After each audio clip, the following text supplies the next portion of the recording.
Le Canada est l'un des acteurs majeurs qui contribuent aux efforts conjoints menés au niveau international pour aider et accompagner la République démocratique du Congo dans son processus démocratique.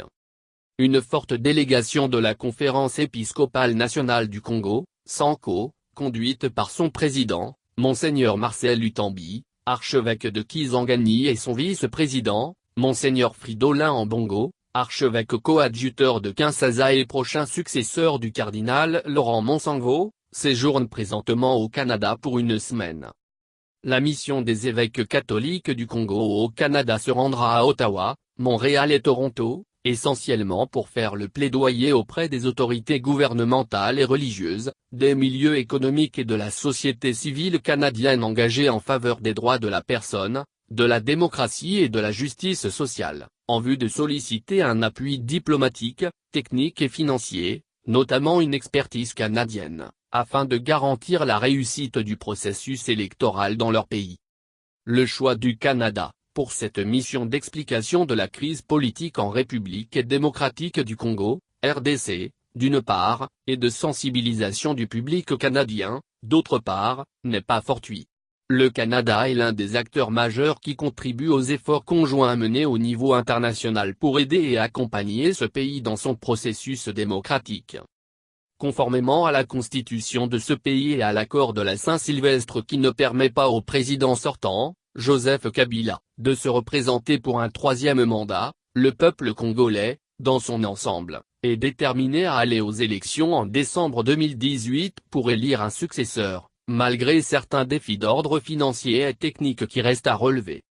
Les Canadiens d'origine congolaise croient profondément que leur pays, le Canada, en tant que pays fondé sur des valeurs fortes de droit et liberté pour tous, dont les principaux comprennent la primauté de l'état de droit, le respect du processus démocratique, des droits de la personne et des libertés fondamentales, peut jouer un rôle diplomatique crucial pour aider à faciliter une première alternance démocratique du pouvoir sans heurts dans ce pays.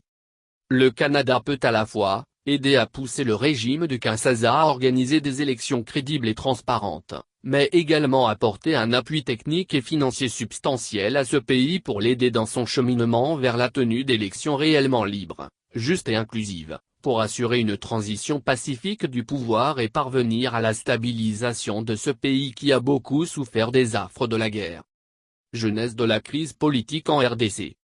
La RDC connaît actuellement une crise politique et constitutionnelle la plus grave de son histoire. Du président de la République au gouverneur de province, en passant par les sénateurs, les députés nationaux et provinciaux, tous les représentants et dirigeants élus des institutions politiques du pays sont hors mandat, ce qui a créé une grave crise de légitimité démocratique sans précédent.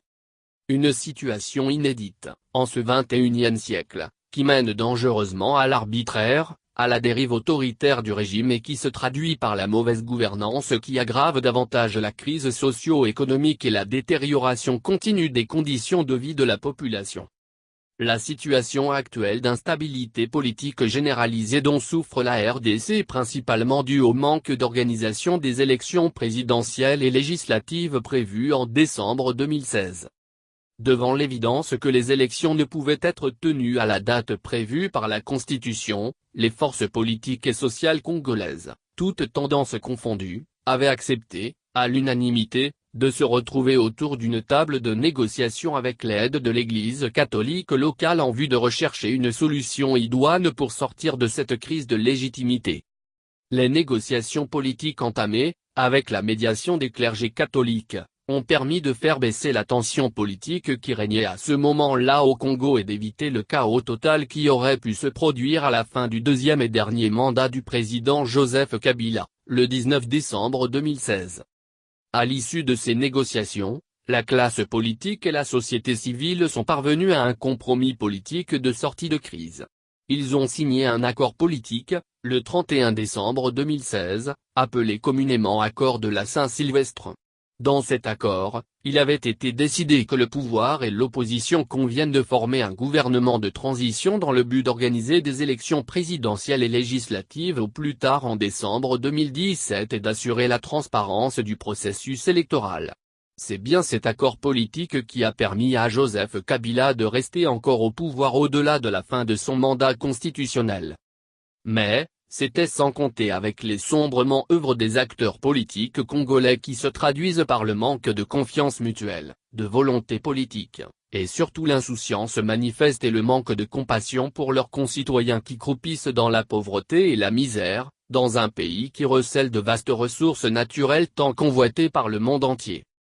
C'est dans ce contexte difficile et grave que s'inscrit la démarche actuelle des évêques congolais au Canada pour sensibiliser tous les hommes de bonne volonté, y compris les responsables politiques, économiques, sociaux et culturels canadiens sur la situation actuelle que traverse leur pays.